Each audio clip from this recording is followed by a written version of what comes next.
Ah, yes, it's Christmas break, which means us teachers have a couple weeks to kick back and relax. Bro, did you hear that they added Khuresh to the game? I bet they're even adding cool Naga people like the ones that Illidan teamed up with to beat the Justice League. Or we can travel across the world to see the exciting new continent they just added to the game. But how am I going to afford such a long trip on a mere teacher's salary? I'll have to convince the boss to fund the trip, but that means I'll have to convince them it's work-related. Ugh. Some teachers are content to stay in place and invest themselves deeply in the future of a specific region. Some educators even focus entirely on a single student. But there are those who feel the call and must travel the world professing their lesson. There's only a finite supply of my educational prowess, and there's sadly more demand for it than I could ever hope to satisfy. Presuming that we possess the potential, there's a promising possibility of preaching the premises of supply and demand with the patronage of my punctual platoon of Patreon pilgrims. You see, Nordland and Ostland are both demanding that I teach the other what it's like to be eaten alive by an oily heap of potatoes. Unfortunately, there's a limited supply of Ogre munchin going around, which means that the faction offering the highest price in meat will obtain the desired service. Ostland is offering us more gold, but unfortunately for them, Nordland understands the priorities of the famished, and seduces us with mystery meats not even they know the origin of. Before we commence with our commission, I cede control of our current camp to commendable companion Maxwell Hopkins. Then my two most experienced teachers' aides, Sirio and Harms, helped me organize a little impromptu parent-teacher meeting with the Ostland army. Well, I regret to inform you that little Timley's book report on Alice in Wonderland was basically the worst thing I ever read. I contemplated throwing myself into the infinite void of space after almost every sentence. So you're saying that some of the sentences weren't that bad, huh? No, I'm advocating for immediate euthanasia. Of me. Well, looks like it's back in the hole for you, little buddy. Wait, it might not be necessary to put your son in the hole. My son? I don't even know this guy. Help. Uh-huh. I'm gonna assign him some extracurricular activities that will help him get a better grade on his next assignment. Don't even worry about it. He's already in the hole. Raid Shadow Legends is running its latest global event, Alice's Adventure, complete with 5 brand new legendary champions inspired by the classic tale of Alice's adventures in Wonderland. Starting from January 8th, players can get their hands on the likes of Alice the Wanderer, the Cheshire Cat, Mad Hatter, the Knave of Hearts, and the fearsome Queen of Hearts, for free, along with a bunch of other rewards simply by opening Raid on 14 different days, including Alice the Wanderer on day 7 and a 2-star perfect soul for her on day 14. Conquer the event dungeon where the Queen of Hearts has made her home. Fight her and her minions to claim awesome rewards such as the exclusive Pinpoint gear set between January 8th and March 5th. What a great opportunity to experience the fascinating world of Wonderland in a unique new flavor. I personally love the character designs. I think Alice is well suited to this dark fantasy reimagining. If you have a book report due on Through the Looking Glass, or just like playing games on your phone, click my link in the description or scan my QR code to get bonuses so insane even the Mad Hatter can't contain his excitement. Available only via my link. You will immediately get a huge starter pack with an epic champion TAGOAR, an epic support champion from the Orc faction. Standing strong with his majestic sword staff, he leaves no fallen soldier behind. You'll get another starter pack after reaching level 15 that includes epic FAYNE. Many consider her as a better champion than even some legendaries. These rewards are available only after downloading via my custom link or QR code. If you go to the App Store or use any other link to download, you won't get these packages that Raid has put together especially for Praxomites. After downloading with my link, use the promo code Monkey King to get a legendary champion Sun Wukong for free. The promo code is available until February 7th only, so be fast. You can also get Alice the Wanderer and the Mad Hatter via the in-game events happening right now. So come find me under the name Praximus and join my clan, the Praxomites. I'll see you in there. Lesson number 1. Spare no expenses attempting to avoid exercise, especially walking. Ogres require some work to reach godlike levels of overpowered, so we don't want to break a sweat trying to walk all the way over to them in this vulnerable early state. Luckily, our eager young students brought a science fair project with them, which launches massive chunks of garbage over vast distances. After inflicting their elite tennis team with sufficient fatal head injuries, Ostland University's alumni decide they've had enough of our heterodox hijinks and start hastily hiking to us. Once the track stars are about halfway across the field, we introduce them to what I personally think is the most fun that you can have with ogres, which is pranking the local authorities with a homemade potato gun. Except in this case, the spud is a chunk of metal the size of a computer chair and turns the prankee into a fine mist. Understandably, failing to remain combobulated negatively impacts Oslin's morale. And just like that, meat and meat accessories are back on the menu. And since you are what you eat, you can anticipate an ample increase in our GPAs following this academic appetizer. After we send the heads of Oslin's generals to Nordland's capital Salzenmund, which I'm pretty sure translates to salty mouth, which is why we never visit, it's time to wrap this contract up early by taking Castle von Rauken and then Oslin's capital Wolfenburg. These knuckleheads don't want to get in the pot without putting up a fight first, not realizing that we prefer our meat tenderized anyway. One thing that really spoils our porridge is ranged units. I can't convince these monstrously obese filth machines to wear shirts, which means that their health bars sustain the full sensory experience of every projectile sent their way, which is a lot of projectiles since they are what people refer to when they mention hitting the broadside of a barn. Wolfenburg's garrison is chock full of bolts and arrows, which does not bode well for our nudist brutes. So I do the sensible thing and convince them to hide in the forest. Like any good public school teacher, we lure the enemy into position by leaving our naively obedient students exposed in the open, where they are rapidly set upon by swarms of ravening human predators. Their sacrifice doesn't really accomplish anything, but they were just getting in the way of our careers anyway. The Oslin army enters the kill zone and we charge them from the safety of our missile-absorbing trees and rush their surprise forces. Sadly, I had massively underestimated the sheer quantity of ranged units they brought to bear against us, and they are melting all of our ogre squads. Things are not looking good. After getting routed from the open, we rally the surviving squads in the forest, and Goldfag leads a desperate counterattack. Harms makes a break for the enemy archers, but gets discouraged after involuntarily giving a record-setting blood donation. However, as our troops rally and Goldfag keeps the enemy distracted, ogres who have regained their will to fight get the chance to hit the enemy rangers from the rear, and once they are dragged into the melee, their prospects for survival take a very dramatic turn for the worst. Suddenly, there's nothing left of Oslin's army except for routing regiments, but they are continuously regaining their morale and turn around to take more potshots at us. We spend an entire 10 minutes chasing them down over and over again until the last of them are driven into the ground like fence posts. For having annihilated their enemies, Nordland happily pays us a massive sack of meat.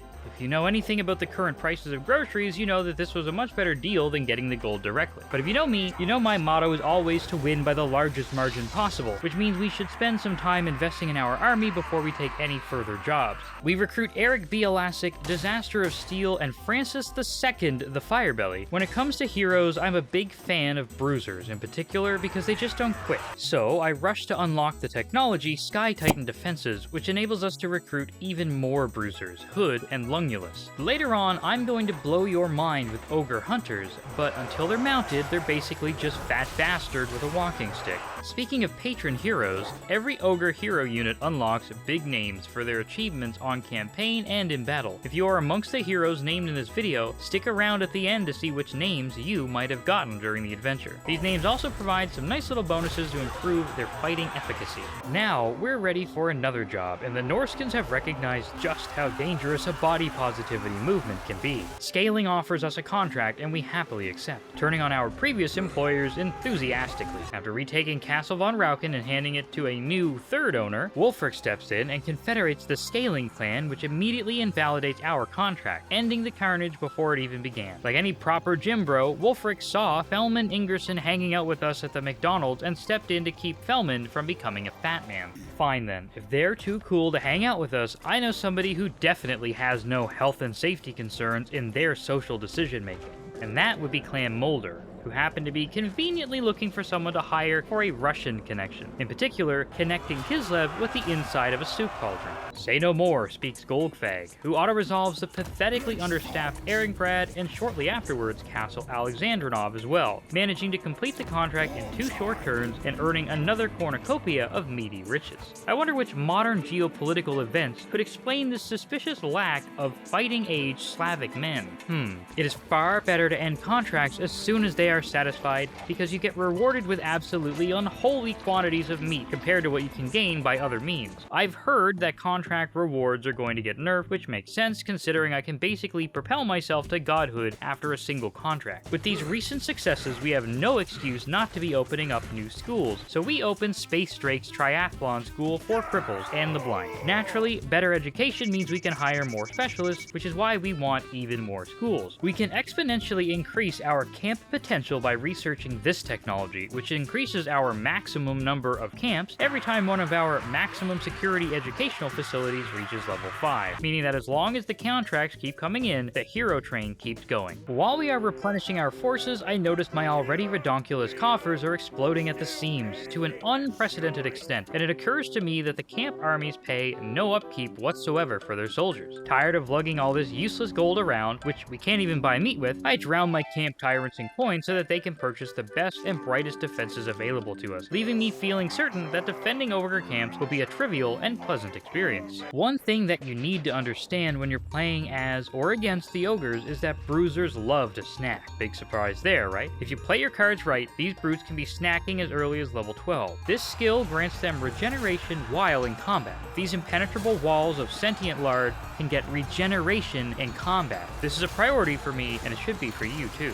Malachi might share in our girthy nakedness, but he sorely lacks our vertical advantages. Recognizing the commonalities and our potential to shore up the differences, he enlists our help in cleansing the Eastern Norska of the abominable freaks currently stinking it up. Yes, even worse than us. We happily accept this contract, and what we discover is that our non-existent armor gives the auto-resolve calculator the impression that we will lose every single fight or take 90% casualties for every win. This will not do, and we will have to manually squish, stomp, spear, and slaughter our way to satisfying our stunted client. The ecstatic legions in particular feel very safe, knowing that they are behind walls and ogres cannot climb walls. Moxia is surprised to discover that Creative Assembly balanced this aversion to altitude by giving us the ability to explode walls at will. Hippity hoppity, we are entering your property. Now that the border walls look like they were designed by Democrats, Golgfag and his entourage of face-punching cranium crushers storm in and start putting the hurt on a lot of pagans. Norskins aren't so tough. After you punch them in the face so hard, their children get Parkinson's. Ogre heroes eagerly demonstrate how overpowered they are by taking this entire army equipped with great weapons without so much as a slice coming off of their health bars. Indeed, our Firebelly Francis II sends out so much fire behind the enemy lines that the frontline ogres get excited thinking there's a barbecue going on. The only reason we even bring in normal soldiers is just to speed the process up, really. After just a few minutes, the pagans realize that there is a mono god after all, and this god has a mono gut. Today we're going to teach you the Ogre ABCs. Always be charging. As long as ogres are charging, they are charging up their pretty powerful army abilities. For example, Eric B. Elastic comes within a micrometer of becoming someone's lifetime supply of deep fryer fat, but since we've ensured that our heroes are charging so often, we can heal him right back up to full lickety-split. Next, we find ourselves looking up towards a hill completely infested with Norskins, littered with their trash and teeming with muscled festooned meatheads. Near where we start, there are 3 paths that lead into the settlement, which indicates to me that we should just attack all 3 simultaneously. The Lord and heroes go for the first 2 paths, currently blocked at the 4th, and our hero slot placeholders march to take the remaining path. While the hero brigade effortlessly pulverizes everything it encounters, the useless ogre units get totally blocked at their objective and start taking serious casualties. Seeing our soldiers in full retreat, our heroes stop playing with their food and start to push through to the second tier of this terraced settlement, jeopardizing the enemy's flank to compensate for our crumbling frontline. Wintertooth sees no cause for celebration yet, as despite their small victory against our normal units, our bloodied heroes are still at virtually full health across the board with no signs of slowing. Wintertooth's only units capable of even attempting to halt our massive advance is their trolls, which are weak to fire and are trivially easy for the Firebelly to dispatch by a number of means. After growing bored of chasing pagans around with a trident, we sit on the objective, and instead of trying to retake it, they lose faith and withdraw to the hills. Throg decides that if you want something done right, you have to do it yourself. Sadly for Throg, nobody told him that in this case, getting done right means about medium well. His very impressive Norscan army attacks us, and even succeeds in bringing our health bars down somewhat. After losing about 90% of their army and heroes in order to inflict a mere scratch upon us, they simply become very interested in homesteading in the remote northern wastes and set off on a new adventure instead. I want you to know that I hate defending ogre camps. I also hate normal ogre units, which is all I have to defend this bone pile with. In other words, this sucks. Thank you, the Red Baron, for giving your life so that I can talk about how much I hate defending ogre camps. Our bloody and brutal battling bestowed bountiful briefings, bursting with brilliant beliefs. Barbarian brainwaves behold breakthrough blueprints, brightly becoming benign before being bashed brainless by a bulky brotherhood of bloated bullies. The marvelous mission matures with a mirthful Malachi motioning magnanimously, manifesting the magnificent medal we've merited. Dwarves can keep their gold. What we want is meat, and they aren't shy about showering us with it. Another celebratory barbecue brings Quake Riley, Toxic Mask, and Sharky to our yard with spoils of their own to throw on the bonfire. Soon, Hunsley, Zeke, and Viewer 2 show up as well, and now we're really cooking something special with our squad. This is not a heroes only challenge, guys, I just can't help it, because ogres make it so easy, and the heroes are extremely fun to use. Half the time I just send them somewhere by themselves and check back in 10 minutes later to find them happily gorging on a corpse pile as tall as my inbox every time I mention AI in one of my videos. Karl Franz is no rube and receives reassuring recommendations from the runts relaying our reliability. If you need a problem solved immediately, violently, and with collateral damage on a scale that would intimidate even a Bible, you need to hire the Praximus Preternatural Patron Posse of punching, pummeling, and pounding, professional practitioners of the pedagogy of pain. Franz says Festus is bothering us, and before he can even get to the ask, we're already camped outside of the Brass Keep, warming up our spit roasting spikes and stacking charcoal for the barbecue. The Brass Keep looks suspiciously like Nuln. Turns out that most of the attackers are going to be reinforcing partway through the battle, which means that I can just wait here to annihilate them when they arrive. Giving myself just enough room to perform a powerful ogre charge, we smash into them as soon as they appear, with lead belchers firing lengthways down their formations, smearing entire units across the screen. Ogre hunters throw devastatingly effective javelins until their stone tusks decide they want in on the action and charge as well, becoming fearsomely deadly melee combatants. Just like that, the reinforcing army melts away. Hood gets stuck on some Chaos Spawn who died in the battle, but Creative Assembly's high-tech replay system opted to regenerate them just for us. We invite ourselves into the Brass Keep. Honestly, it's their fault for having weak hinges. What are we supposed to do? Exercise restraint? I don't think so. Although the bulk of the enemy army was present in the reinforcements, the garrison still contains some elite units. You know what counters elite units? Really strong heroes. It feels sadistic unleashing these heroes on the settlement. Wave after wave of garrison charges bravely, only to discover that the fatty layers of the ogre bodies simply cannot be penetrated by physical or magical means. Handing the Brass Keep over is more than sufficient for Karl, and he amiably agrees to end the contract already. I am sure that after this positive outcome, there's no way he will regret having invited our paunchy party into his province. Before we even have time to put our coats on to leave, Clan Molder sends us a very tempting offer to turn on our former employers and wreak havoc from the Sea of Chaos to the World's Edge Mountains. And without so much as a single neuron firing, we begin slaughtering and consuming Karl's contingents. Wolfenburg goes down easy, but Salzenmund lives up to its name by being a far less pleasing swallow. Despite the Reichland military being here to stop us, the onslaught continues at a breakneck speed. Soldiers praising Sigmar that there are 15 feet thick walls between us and them are horrified to discover that those walls might as well have been paper mache. Just as their attention turns to the recently installed ogre access hole, their front door swings open and history's most gruesome session of the Hungry Caterpillar begins. Several state troops realize that they'd be safer in a staring contest against a Quasar than trying to stop an ogre hunter on a Stonehorn, and wisely abstain from joining the fray. That is, of course, until Francis II turned the streets of the city into a convection oven, bringing an end to what little leadership remained. Once Salty Mouth is secured, Dieter's Haven falls without resistance. So far, things are going very well, but we still have a lot more satisfaction points to earn before we can rest on our laurels, or eat them. Carl refuses to take this betrayal laying down, however, and his army set upon Space Drake's camp outside Erengrad. I will shamelessly take every opportunity I get to complain about the experience of defending Ogre camps. Ogres take the tanky label a little too far by also turning like a tank. Imagine playing the old Brick Maze screensaver as a game, except it takes 4 hours every time you want to face a new direction. Tired of getting kicked in the teeth trying to make these defenses work, we sally out of every orifice in an attempt to knock the besiegers' plans off balance. One of these attacks goes well, and the other one gets immediately annihilated. About 100 seconds into the battle, and France has control of half of my entire camp. Most of this battle is spent chasing outriders and pistoliers in the labyrinthine confines of this godforsaken abomination of a map. Somehow, we eventually whittle them down enough that they leave us alone, although the thought of defending any more Ogre camps make me wish they had finished me off. All that stress was for nothing though, since a second Imperial army comes through and wipes out the survivors anyway. It would have been criminal not to avenge Space Drake, and so we retaliate by seizing both Wrecker's Point and Arnau. The Tsarina comes to Carl's aid and attacks our other camp, currently under Maxwell Hopkins' management. All of our ranged units are direct fire, which makes them basically useless, and every single soldier in the enemy army is arc fire, which means that this battle is just my camp being pissed on by Kislevite Rangers. Until there's so few of us left, they feel safe enough to walk their dogs and open a Whole Foods. Despite our best efforts, the camp is dismantled.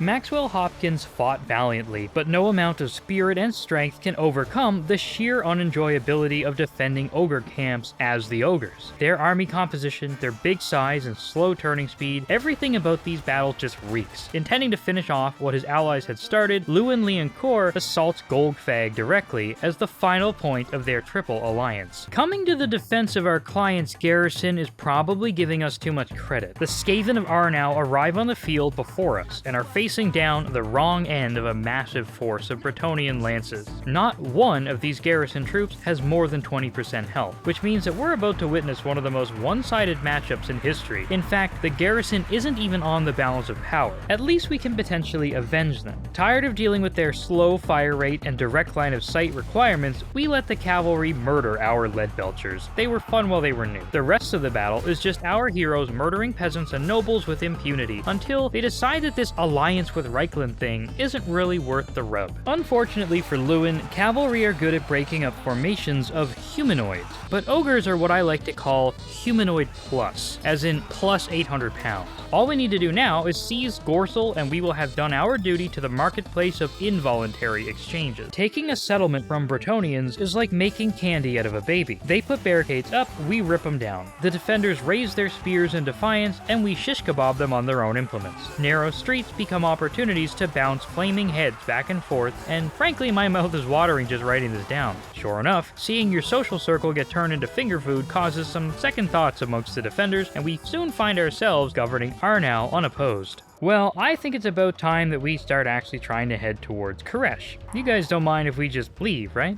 Yeah, I didn't think so. Since we have finished our contract, our former enemies instantly forget the thousands of their citizens we ate alive and let us walk out peacefully. Reaching Khuresh on foot is not going to be easy, so we need to earn some cash along the way through. A strange little man who looks like an ugly baby ogre offers to pay us to beat up some green ugly baby ogres, so we absolutely thrash the Crooked Moon Gits in Mount Squighorn and the Pillars of Brungni until we finally encountered their armed forces camping in Karaza Karak. Greenskins wouldn't be my first pick when it comes to property management. They nail wooden caricatures of themselves all over the walls, they leave piles of dung as high as your mother's body count everywhere, and generally they're just too green. If they can't take care of it, they shouldn't have it. That's my motto, and just like any proper government agency would, we're coming to put their property to better use and hopefully kill their pets while we're at it. At this point, we have 5 Stonehorns, which means that all we will need to do to win is send them off in different directions and wait for the victory screen. Goblins, black orcs, squigs, spiders, you name it. Everything everything gets trampled beneath the fearsome, horrifyingly effective might of these overpowered mounts. Complete with the Colossal Strike ability, they can seriously kill heroes in 3 or 4 rapid hits. I regularly see Stonehorns emulsify no less than 40 models on a single charge, and despite being slightly less tanky than bruisers, their damage output makes them infinitely delightful to watch, as no foe stands a chance of killing them. With that sibling rivalry sorted out, we are clear to continue on our journey east. Traveling through the World's Edge Mountains, the Darklands, the Mountains of Morn, and finally Cathay takes a really long time, as you can no doubt imagine, but we are kept entertained by Tanuki during this time. Tanuki has been filling in for Baron ever since he sacrificed himself to give me the opportunity to complain about Ogre camps, and Tanuki has a serious issue with Norskins. I do not know what they did to him in a past life, but every time they come up to Camp Baron Grave, Tanuki works them into various unnatural shapes like a clown doing balloon tricks at a birthday party. Here we are at last, the gates of Khuresh. We bring Baron back to oversee a new camp as we move into this exciting new frontier. Currently, the Golden Order are controlling this region, which is just too bad for them because we get involuntary on their asses and start wiping them out. Something about this settlement reminds me of Mists of Pandaria, which explains my compulsion to violently murder every single inhabitant. The Golden Order brings every war machine and trick up their sleeve to the fight, but it all bounces fruitlessly off of our heroes. It takes only 2 minutes to shatter their defenses in the central courtyard, including a general and a literal tank whom we yank out like a sardine from a can and swallow in a single gulp. Stalwart defenders make a final stand atop the highest point of the settlement, not realizing that resisting is like waving a red flag in front of our ogre bulls. Imagine how differently the battle would have gone if the first thing the trolls did after entering Minas Tirith was eat Gandalf. As you can imagine, the survivors fled. The gateway to Khuresh is ours, and I can hardly contain my excitement. This little region in particular reminds me a great deal of the connecting passage between Duskwood and Stranglethorn Vale, which I assume is a similar biome to Khuresh. We seize the southern outpost and bring Maxwell Hopkins back to oversee another camp. We're really moving in here.